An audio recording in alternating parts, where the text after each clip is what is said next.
Hello বন্ধুরা, good morning. আমি সঙ্গীতা। আমার নতুন একটা ব্লগে তোমাদেরকে অনেক অনেক ওয়েলকাম আর ভালোবাসা। কেমন আছো তোমরা সবাই? আশা করছি ভালো আছো আর সুস্থ আছো। আমরাও না বেশ ভালো আছি। আর আজকের দিনটি হচ্ছে বৃহস্পতিবার। ঘড়িতে এখন বাজে ওই 5টা নাগাদ। তোমাদেরকে সাথে নিয়ে আজকে ব্লগটা এখান থেকে শুরু করছি। আই হোপ ব্লগটা তোমাদের একটু হলেও ভালো লাগবে। সকালে উঠেই দেখছি বাইরে ঝমঝম করে বৃষ্টি পড়ছে। মানে রাত্রিবেলায় যখন একবার বাথরুমে উঠেছিলাম তখনই একবার বৃষ্টির আওয়াজ পেয়েছিলাম, তবে সেটা যে কন্টিনিউ হবে বুঝতে পারিনি। এদিকে বৃষ্টির জন্য আজকে আর দুষ্টু সকালে স্কুলে যেতে পারিনি। কিন্তু আমার তো আর কাজ থেমে থাকবে না। আজকে বৃহস্পতিবারের দিন, অন্যরকম একটা রুটিনেই প্রতি বৃহস্পতিবার আমি কিন্তু কাটাই সকাল থেকে। তো আজকেও সেরকম একটা দিন। আর বৃহস্পতিবার মানে কিন্তু অনেকগুলো কাজ, সাথে পুজো দেওয়া। সেই কারণে বৃষ্টি দেখে আর কাজ তো থেমে থাকবে না, আমি কিন্তু একে একে কাজগুলো গুছিয়ে নিচ্ছি। এদিকে বাসি ঘর বারান্দা ভালো করে ঝাঁট দিয়ে নিচ্ছি, তবে বাইরে বৃষ্টি হচ্ছে বলে আজকে আর উঠোনটা ঝাঁট দিতে পারবো না। তাই ভাবছি কি একদম দরজার সামনে যেই নোংরাগুলো পড়বে সেখানে একটু জল দিয়ে ধুয়ে দেবো। বাইরে তো বৃষ্টি হচ্ছে, আর তার মধ্যে কি বলতো, ভেজা উঠোন ঝাঁট দিতে সত্যি ভীষণ অসুবিধে হয়। শুকনো থাকলে উঠোনটা তাও ঝাঁট দিতে অনেকটাই সুবিধে। তো এই দেখো, কথা বলতে বলতে আমি কিন্তু এদিকে সমস্ত ঘর, ওইদিকে কিন্তু আমাদের ঘরটাকেও অফ ক্যামেরাতে ঝাড় দিয়ে এসেছি। কারণ ওইদিকে তো সবাই ঘুমাচ্ছে, তাই জন্য আর লাইট জ্বালাইনি, অফ ক্যামেরাতেই কাজটা করে এসেছি। আর এখন দেখো বারান্দাটাকেও সুন্দরভাবে ঝাড় দিয়ে, যেমনটা বললাম, দুয়ারের গোড়ায় সুন্দর করে কিন্তু জলও দিয়ে নিয়েছি। আর তারপরে রান্নাঘরে যে সমস্ত কাজগুলো আছে সেই কাজগুলো করে নেব। সেরকমটা কাজ থাকেই না, কারণ প্রতিদিন রান্নার পরে কিন্তু আমি রান্নাঘর রাত্রিবেলাতেই পরিষ্কার করে নিই। তার জন্য সকালবেলা আর মোছামুছির ব্যাপারটা থাকে না। তবে আমি কিন্তু বাসি রান্নাঘরটাকে একবার করে কিন্তু ঝাড় দিয়ে মুছেও নিই।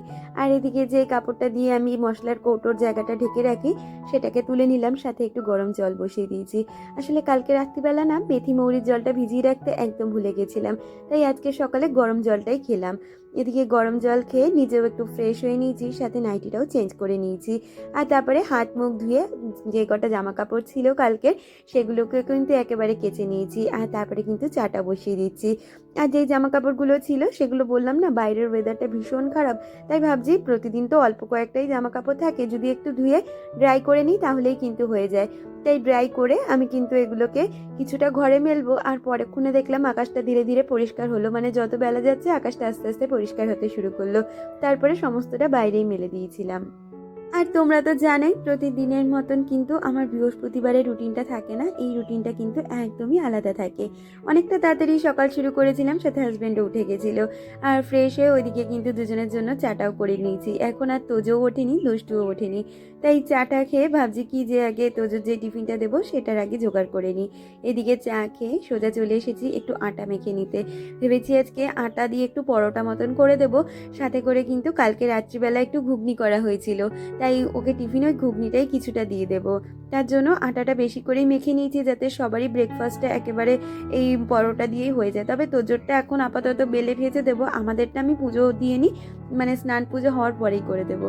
আর এদিকে আমি আটা মাখছিলাম বলে হাজব্যান্ড তোজোর জন্য দুধটা জাল দিতে বসিয়ে দিয়েছে। আর এদিকে আমার আটা মাখা হয়ে যাওয়ার পরে তোজোকে কিন্তু আমি ওইদিকে ওর যে প্রোটিন পাউডারটা আছে সেটা দিয়ে দেবো, সাথে দুষ্টুকে হরলিক্সও দিয়ে দেবো। আমাকে আগের দিনের ভিডিওতে মিতালিদি কমেন্ট করেছিলে, দিদি লিখেছিলে খুব ভালো লাগলো ভিডিওটা। দুদিন কমেন্ট করতে পারিনি, জ্বর হয়েছিল। চাদরটা খুব সুন্দর হয়েছে, ভালো থেকো, ভালোবাসা নিও। তুমি খুব সাবধানে থেকো দি, কারণ এই ওয়েদারটা না ভীষণ খারাপ। আর শুনছি যে প্রতিটা ঘরে ঘরেই জ্বর, বৃষ্টির জল মাথায় পড়লেই নাকি জ্বর আসছে। তো সেখানে দাঁড়িয়ে বলবো তুমি একটু সাবধানে থেকো। হ্যাঁ, আর পারলে আমার ভিডিওতে একটু কমেন্ট করো, কারণ তুমি যদি কমেন্ট না করো সত্যিই তোমাকে ভীষণভাবে আমি মিস করি। তো যাই হোক, ওইদিকে দুষ্টু আর তোজোকে কিন্তু খাবারটা দিয়ে এসে এখন টিফিনের জোগাড়টাও করে নিচ্ছি। আটাটা তো মাখিয়ে রেখেছিলাম আগে, একটু মিষ্টি, একটু নুন আর একটু তেল দিয়ে। আর তারপরে ত্রিকোণ পরোটা কিন্তু বানিয়ে দিচ্ছি। দুটো পরোটা দেবো, সাথে ঘুগনি আর দিয়ে দেবো শসা। আর তোমরা তো জানো তোজো শশা খেতে কতটা ভালোবাসে অন্যান্য ফলের তুলনায়, তাই প্রতিদিন টিফিনে শশাটা দেওয়ারই আমি চেষ্টা করি। তো এদিকে দেখো দুটো পরোটা কিন্তু আমি বেলে নিয়েছি আর একে একে ভেজে নিচ্ছি। আর আমাদের যেগুলো রয়েছে সেগুলো লেচি কেটে রেখেছি, ওই স্নান পুজোর কাজটা সেরে এসে তারপরে করে নেব। এই বৃহস্পতিবার দিন কিন্তু স্নান পুজোর কাজটা একটু দেরি করেই করি, কারণ বৃহস্পতিবার মানে অনেকটা সময় লেগে যায় পুজো দিতে। তো সেই কারণে কিন্তু বৃহস্পতিবার দিনের পুজোটা আমি একটু ধীরে সুস্থে শান্ত মনে দেওয়ার চেষ্টা করি। আর তোমরা তো জানোই তোজো বেরিয়ে যাওয়ার পরে অনেকটা সময় আমি ফ্রি হয়ে যাই, নাহলে ওকে মানে স্কুলে পাঠানো একটা আমার কাছে যুদ্ধের মতন। তো দেখো কথা বলতে বলতে আমার কিন্তু টিফিনটা একদম রেডি হয়ে গেছে। এদিকে মাইক্রো ওভেনে একটু ঘুগনিটা গরম করে নিয়েছিলাম, আর ওদিকে পরোটাগুলোকে ভালো করে ভেজে নিয়ে ছোট ছোট করে ছিঁড়ে দিয়েছি, সাথে একটা শসাও দিয়ে দিয়েছি। এখন টিফিনটা প্যাকও করে দিয়েছি। আর জানো তো আজকে না টিফিনটা প্যাক করার পরে হাতে আমার অনেকটাই সময় ছিল, কারণ ও তো বাড়ি থেকে 8টার সময় বেরোয়। এখন গিয়ে দেখলাম ঘড়িতে বাজে ওই 7:45 নাগাদ। তাই জন্য ভাবলাম ঘরের টুকটাক যে কাজগুলো আছে সেগুলো সেরে নিই, কারণ ও বেরিয়ে গেলেও আমাকে এই কাজগুলো করতে হবে। তাই হাতে যখন এখন সময় আছে, ও থাকাকালীনই কাজগুলো করে নিই। তারপরে আমি ওরা ঘর থেকে বেরিয়ে গেলে বিছানার চাদরটা চেঞ্জ করে নেব, আর তারপরে স্নানটাও সেরে নেব। তো এদিকে দড়িতে বেশ কিছু জামা কাপড় ছিল, সেগুলোকেই কিন্তু একে একে নামিয়ে নিয়ে জামা কাপড়গুলোকে সুন্দরভাবে গুছিয়েও রেখে দেব। আর তার সাথে সকালে যেই জামা কাপড়গুলো ধুয়ে ড্রাই করে নিয়েছিলাম সেগুলোকেও কিন্তু একে একে এদিকে দেখো মেলে দিচ্ছি। আসলে বর্ষাকালটা না, এই কারণে আমার ভীষণ বাজে লাগে এই জামা কাপড় শুকানো নিয়ে একটা সমস্যা। যদিও বা ওয়াশিং মেশিন রয়েছে, সমস্যা সেরকম কিছু নয়। তবে দেখবে ঘর বাড়িতে যদি এরকম জামা কাপড় চারিদিকে ছড়ানো ছিটানো থাকে না, দেখতে ভীষণ বাজে লাগে। আর তার সাথে এই যে সারাদিন যে বৃষ্টি হয়, বৃষ্টির একটা স্যাঁতস্যাঁতে গন্ধ, তার মধ্যে রাস্তাঘাটে তো প্রচুর নোংরা, যার জন্য আমি বর্ষাকালে যতটা কম পারি রাস্তাঘাটে কম বেরোনোরই চেষ্টা করি। তো দেখো কথা বলতে বলতে আমি কিন্তু এদিকে জামা কাপড়গুলো সুন্দরভাবে গুছিয়ে জায়গা মতন রেখে দেবো, আর তারপরে বিছানাটাকে পরিষ্কার করে নেব। আসলে তোমাদের সাথে তো আমি প্রতিনিয়ত শেয়ার করি, ঘরবাড়ি পরিষ্কার পরিচ্ছন্ন রাখতে গেলে আমাদের তো পরিশ্রম করতেই হবে। আমাদের পরিশ্রম ছাড়া কিন্তু ঘরবাড়ি পরিষ্কার পরিচ্ছন্ন রাখা কোনোভাবেই সম্ভব নয়। সাথে আমাদের প্রতিদিনের কাজের মধ্যে ছোট ছোট কিছু নিয়ম, যেগুলো যদি আমরা ফলো করতে পারি, সেগুলো কিন্তু আমাদের সংসারের জন্য সত্যি আয় উন্নতির কারণ হয়ে দাঁড়ায়, আর সংসারে লক্ষ্মীশ্রীও কিন্তু বজায় থাকে। আর সত্যি কথা বলতে আমি তো সব সময় মনে করি সংসারে আমরা এত পরিশ্রম কেন করি। সংসারটাকে তো অবশ্যই সুন্দরভাবে গুছিয়ে গাছিয়ে রাখার জন্য, আর পরিষ্কার পরিচ্ছন্নতার মধ্যেই কিন্তু আমাদের ঘরে মা লক্ষ্মী বিরাজ করে, আর আমাদের সংসারের আয় উন্নতি তো হয়। তাই সর্বসাফল্যে দেখতে গেলে দেখা যায় আমরা যাই করি না কেন, আমাদের পরিবারের মানুষগুলোর মঙ্গলের জন্য বা পরিবারটাকে সুস্থ রাখার জন্য, ভালো রাখার জন্য কিন্তু আমরা অনেক কিছুই করি। তো অনেকগুলো কাজের মধ্যে দিয়েই ছোট ছোট কিছু নিয়ম, যেগুলো প্রতিদিন আমরা করলে সংসারের তো আয় উন্নতি হয়ই। তো এগুলো একটু ফলো করলেই কিন্তু হয়ে যায়। যেমন বৃহস্পতিবার করে আমি সদর দরজায় হলুদ জল দিই, ঘর বাড়ি একদম বাসি রাখি না, বাসি ঘর বাড়ি মানে কেউ ঘর থেকে বেরোনোর আগে পরিষ্কার পরিচ্ছন্ন করে ঝাড় দিয়ে মুছে নিই। এইসব কাজগুলো কিন্তু আমি নিয়ম মেনেই করার চেষ্টা করি। আর এগুলো তো আর আমার একদিনে উন্নত হয়নি, এই নিয়মগুলো প্রতিদিন কাজের মধ্যে থাকতে থাকতে এই জিনিসগুলো কিন্তু আমি করতে পেরেছি। আর তারপরে তো রয়েছেই মায়ের অনুপ্রেরণা, শাশুড়ি মায়ের বেশ কিছু নিয়ম কারণ, সব ধীরে ধীরে আস্তে আস্তে রপ্ত করতে শিখে গেছি। আসলে যেরকমভাবে আমরা জন্মাবার পরেই কিন্তু কাজবাজ শিখে আমরা শ্বশুর ঘরে চলে আসি না, সেরকমভাবে শ্বশুর ঘরে সংসার করার সময় এই ঘরটাকে যেইভাবে ভালোবেসে ফেলেছি, আর সেই ঘরটার আয় উন্নতির জন্য যেই নিয়মগুলো, সেগুলো কখনোই আমরা একেবারে করতে পারি না। এগুলো কিন্তু প্রতিদিনের কাজের মধ্যে থেকে থেকে আমরা শিখতে পারি, আর শিখলে আমাদের কাছে কিন্তু এগুলো সত্যিই লাভবান হয়। তো যাই হোক, কথা বলতে বলতে কালকে যে চাদরটা এসেছিল, আজকে চাদরটা না আর লোভ সামলাতে পারলাম না, বিছানাতে পেতেই দিলাম। আজকে বৃহস্পতিবারের দিন, একটা ভালো দিন, আর চাদর চেঞ্জ করব অনেক দিন ধরেই ভেবে রেখেছিলাম। তাই আজকে চাদরটা চেঞ্জ করে দিলাম, সাথে বালিশের কভারগুলোকেও আমি চেঞ্জ করে অন্য কভার, মানে এই সেটের সাথে যে কভার ছিল সেই কভারটাই কিন্তু পরিয়ে নিলাম। আমার বিছানার লুকটা কেমন লাগছে অবশ্যই কিন্তু তোমরা কমেন্ট করে জানিও। আর সত্যি কথা বলতে কি বলো তো, চাদরটা যে মানে এতটা লো বাজেটের মধ্যে ভালো একটা জিনিস আসবে সেটা আমি ভাবতেই পারিনি। সত্যিই চাদরটা ভীষণ সুন্দর হয়েছে। আর এরকম কয়েকটা চাদর না আমি ভাবছি প্রতি মাসে কয়েকটা করে কিনে রাখবো, তাহলে আমার চাদরের স্টকটাও বেড়ে যায়, আর ঘর বাড়ি দেখতেও কিন্তু সুন্দর লাগে। আসলে আমাদের ঘরটাই কিন্তু থাকে আমাদের সারা দিনের ক্লান্তি মেটানোর একটা জায়গা। সারা দিন আমরা বাইরে পরিশ্রম করি, আমরা মেয়েরা যারা রয়েছি তারা সংসারের জন্য ঘরে কত রকম পরিশ্রম করে, কিন্তু দিনের শেষে দেখতে গেলে দেখা যায় এই ঘরটাই কিন্তু একদম শান্তির একটা জায়গা। তাই ঘরটাকে যদি আমরা সুন্দর করে গুছিয়ে রাখতে পারি, সত্যিই ভালো লাগা থাকে। আর মধ্যবিত্ত ঘরে সব সময় তো আমরা ফার্নিচার কিনে বা অন্যান্য ছোট ছোট জিনিস কিনে ঘর বাড়ি সাজাতে পারি না। তবে দেখবে একটা যদি খাটে সুন্দর চাদর বা নতুন একটা চাদর পাতা যায়, ঘরের লুকটাই যেন পুরো চেঞ্জ হয়ে যায়। এই যে আজকে আমার ঘরের লুকটা সত্যি বলতে একদম চেঞ্জ হয়ে গেছিলো, দেখতেও না ভীষণ ভালো লাগছিল। আমার তো ভীষণ ভালো লাগছিল, তোমাদের কেমন লাগছে অবশ্যই কমেন্টে জানিও। আর তারপরে স্নানটা সেরে নিয়েছি, আর সকালে যে কটা ছোট ছোট জামা কাপড় ছিল সেগুলো দেখলাম বেশ বাইরে সুন্দর একটু ওয়েদার হয়েছে, তাই বাইরের দিকটায় করে মেলে দিলাম। আসলে জামা কাপড়গুলোতে 80%ই শুকনো, একটুখানি হাওয়া বাতাস পেলে কিন্তু আরও পুরো খড়খড়ে শুকনো হয়ে যায়। যতটা সময় আকাশ পরিষ্কার থাকে আশা করছি ততটা সময়ের জন্য আমার জামা কাপড়গুলো হয়তো শুকিয়েও যাবে। তো বৃহস্পতিবারের দিন এখন চলে এসেছি সোজা ঠাকুর ঘরে। এসে ঠাকুর ঘরটাকে ভালো করে মুছে নিলাম, আর তারপরে আমার গোপুসোনা, ভোলেনাথ, লক্ষ্মী মাতা সবাইকে কিন্তু একে একে স্নান করিয়ে নেব। আসলে তোমরা তো জানোই বৃহস্পতিবার দিন করে সব ঠাকুরকেই কিন্তু আমার স্নান করানো থাকে, বিশেষ করে লক্ষ্মীকে। তো সেই জন্য আমার অনেকটাই সময় বেশি লেগে যায়। আর তারপরে সব ঠাকুরকে স্নান করিয়ে তাদের নতুন নতুন ড্রেস পরাতে অনেকটাই সময় সাপেক্ষ ব্যাপার। তারপরে লক্ষ্মীর ঘট পাতা, তাই নিয়ে বৃহস্পতিবারের পুজোটা কিন্তু একদম অন্যরকম থাকে। আর সত্যি কথা বলতে এই পুজোটা মানে বৃহস্পতিবারের পুজোটা কোনো রকমভাবেই তাড়াহুড়ো করে কিন্তু দিলে একদমই মনের দিক থেকে শান্তি পাওয়া যায় না। তাই জন্য আমি চেষ্টা করি প্রতি বৃহস্পতিবারে আগে সকালে যে সমস্ত কাজগুলো থাকে সব মিটিয়ে অন্তত 1 ঘন্টা পুজোটা দিতে বসতে। আর জানো তো, আমার প্রতি বৃহস্পতিবারে এই ঠাকুর পুজো দিতে 1 ঘন্টা হাতে ধরে তো লাগবেই। আজকেও সেরকমটা লেগেছে।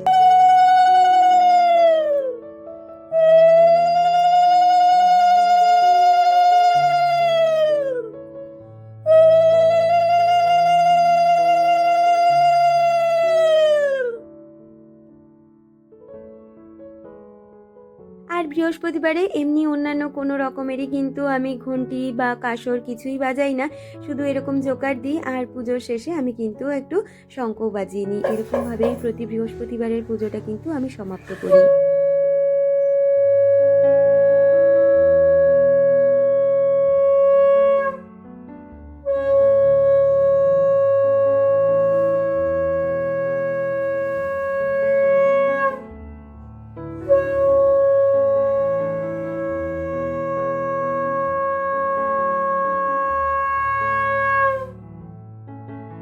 আমাকে আগের দিনের ব্লগে একজন কমেন্ট করেছিলে, তুমি লিখেছিলে খুব সুন্দর হয়েছে ভিডিওটা, বেড কভারটাও দারুণ হয়েছে। জানো দিদি, আমিও লোটে মাছ খেতে খুব ভালোবাসি।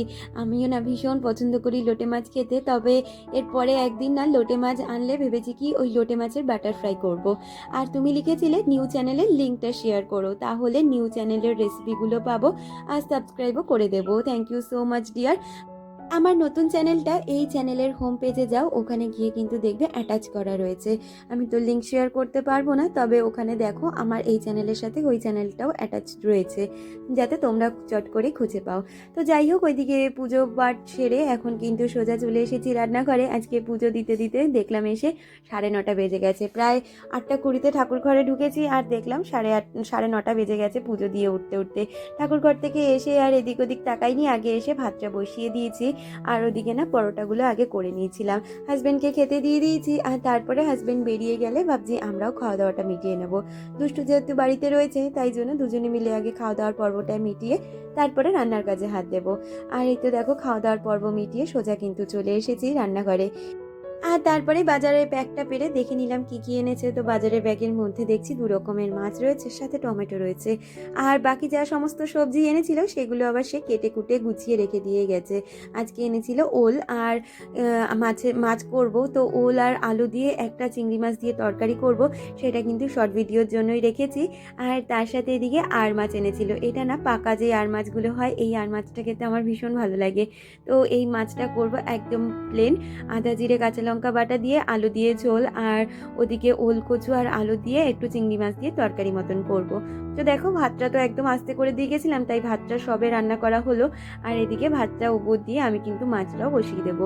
তো মাছে প্রথমে নুন হলুদ মাখিয়ে নিলাম। আর তারপরে প্রথমেই বললাম না আজকে যেহেতু আর মাছ এনেছে, তো সেক্ষেত্রে এই মাছটা কিন্তু প্রচণ্ড ফাটে, তাই জন্য একটু তেল দিয়ে মাখিয়ে নিলাম আর ঢাকা চাপা দিয়ে ভেজে নেব। আসলে বোয়াল মাছ, আর মাছ, ট্যাংরা মাছ, এই ধরনের মাছগুলো না ভীষণ ফাটে।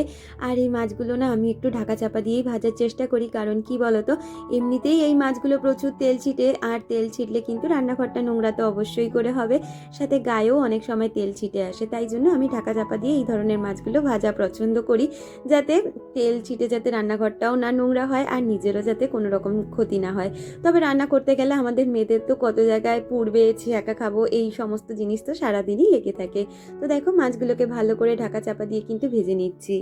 আমাকে শাইনি হীরা চ্যানেল থেকে হীরা কমেন্ট করেছিলে, তুমি লিখেছিলে দিদি তোমার রান্নাবান্নাগুলো সত্যিই খুব ভালো লাগে, সেই সাথে সুন্দর ভিডিও উপভোগ করলাম, ভালো থেকো দিদিভাই। Thank you so much dear, এইভাবে তোমরা আমার পাশে থেকো। আর আমাকে ঝুমাদি কমেন্ট করেছিলে, তুমি লিখেছিলে হ্যাঁ গো লোটে মাছ আমারও খুব ভালো লাগে, চাদরটা খুব সুন্দর হয়েছে। Thank you so much dear, এইভাবেই তোমরা আমার পাশে থেকো। তো দেখো প্রথমেই বললাম না, মাছটাকে না আমি আজকে আলু দিয়ে আর আদা জিরে বাটা দিয়ে প্লেন ঝোল করব।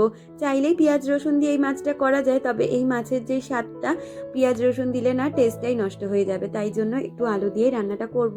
আর পেঁয়াজ রসুন দিয়ে না ওইদিকে ওল কচুর তরকারিটা করব, যার জন্য এটাতে আর পেঁয়াজ অ্যাড করলাম না।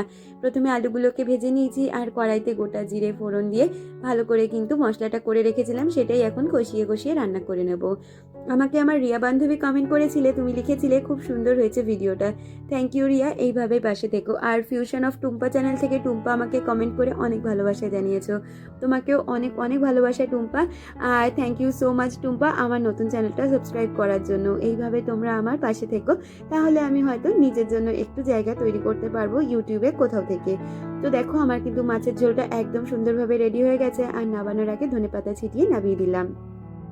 আমাকে আগের দিনের ভিডিওতে অন্তরাদি কমেন্ট করেছিল, আগের ভিডিওতে অন্তরাদির নামটা আমি পড়তে পারিনি, তাই বলেছিলাম আজকের ভিডিওতে তোমার নামটা নেব।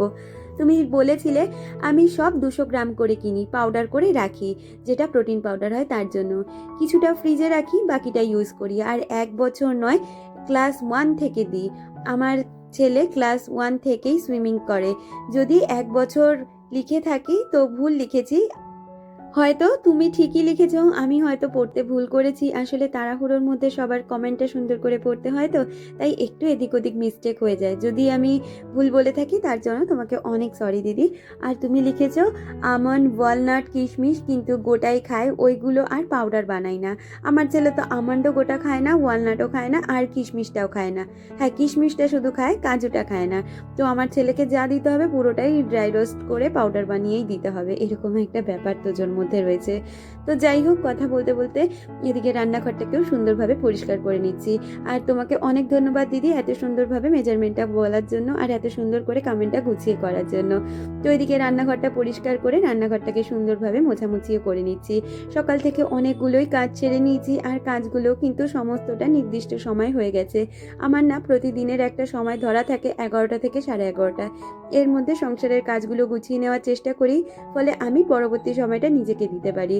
আর এই সময়ের মধ্যেই কাজগুলো কিন্তু হয়ে যায়।